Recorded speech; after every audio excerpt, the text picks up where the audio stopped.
A quick story: Danish pacifist resistance defeated Nazi Germany.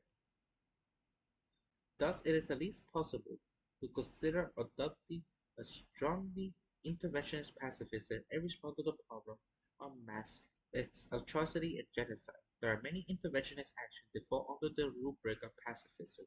Most dramatic, of course, is the use of one's own body as a human shield. Less dramatic, but possibly more effective in certain cases, are the strategy taken up by Denmark after their occupation to Nazi Germany in World War II. While it's difficult to say whether the Danish case is strictly speaking an intervention on the one hand, it was Danish government interfering with the actions of the German government. On the other hand, most although not all of the Danish action took place on Danish soil in regard to Danish citizens.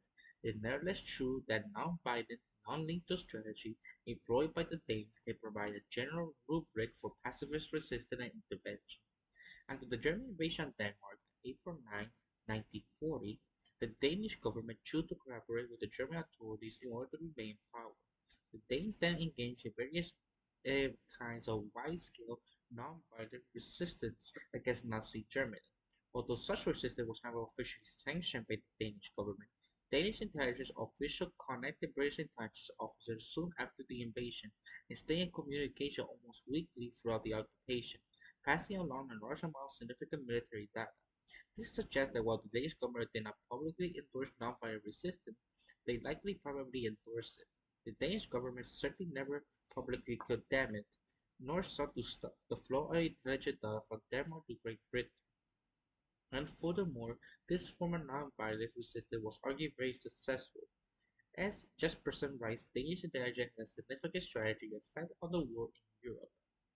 In addition to passing alongside significant military intelligence to the Allies, the Danes also disrupted attempts by the Nazis to deport Danish Jews as well as non-Danish Jews who passed through Denmark to concentration camps. Throughout the course of the occupation, roughly 7,500 Danish Jews were smuggled to neutral Sweden, where they were granted asylum. Of the 500 Danish Jews who were deported to Czechoslovakia, 449 survived due to Danish officials pressuring the Germans publicly throughout the war with concerns about the deported citizens. Most notably, the Danish king Christian X threatened to wear a yellow star on David in his coat when the German ambassador to Denmark floated the idea of conversation by requiring Danish Jews to don the yellow star David. Thus, the suggestion was subsequently dropped, and Danish Jews were never required to publicly identify themselves during the occupation, nor did Christian X ever wear the yellow star David, contrary to popular myth.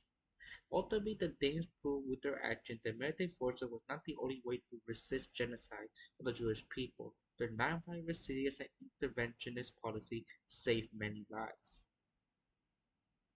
Although they did not entirely prevent the Holocaust, but it was must be said, military intervention did not succeed in entirely preventing the Holocaust either. What the Danes did rather was resist and interfere using pacifist strategy, so significantly lessened the horror of the Holocaust. This suggests not hand waving or wishful thinking, which leads to pacifists to say interventionists need not be military intervention, where pacifists are responding to historically evidence that pacifist intervention can be successful if carried out publicly and by large numbers of people. Imagine if the general strategy by host states in response to Nazi aggression had been not only by small or targeted groups and person on the passing of military attention, but also the use of more direct strategies such as creating walls and human shields, engaging in persistent economic slowdowns through general strikes and the like, and generally making themselves ungovernable. And given the success of the Danes with no prior preparation, you see we can say not only that pacifist intervention might possibly work, but they in fact has somewhat reasonable chance of success. So, it could be fruitful path to pursue. It's important to know, though, that the possibility of successful pacifist intervention depends on two things. First, convincing the people that it is possible, and second, training people how to engage in effective pacifism, in this case, pacifist interventions. We must understand it is possible, and I did a similar video before in my blog post, which I have in the description, that shows scientific study that nonviolent resistance is more effective than any violent resistance. and we want to pursue a culture of peace for the entire world. We must abolish NATO and establish a global security system, abolish war, and make a war alternative to war.